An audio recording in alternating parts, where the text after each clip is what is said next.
this was the primary challenge. It was al-Qaeda in Iraq and its Sunni extremist brethren, Ansar al-Sun and others. And you cannot deal with this, again, with just counter-terrorist forces, with just special forces.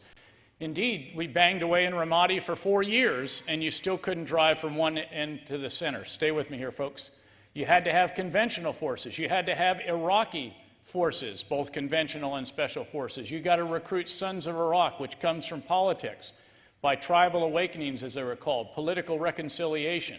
You have to use intelligence. And intelligence, by the way, the big breakthrough in intelligence has not been in any one discipline.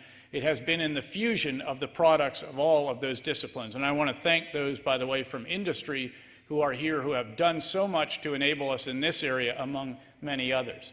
You have to overhaul what you do in detainee operations. We had 28,000 Iraqi detainees at the height of the surge.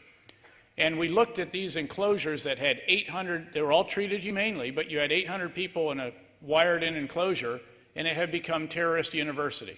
And you had to stop that. So you had to do counterinsurgency inside the wire. You had to identify the irreconcilables, the hardcore, get them out of the rest of the population so that you could then do some reforming and preparation for reintegration of the ones who arrest. By the way, we're down under 9,000 now.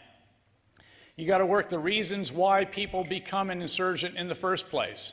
The dissatisfaction, again, with their opportunities in life, basic services, education, you name it. Next.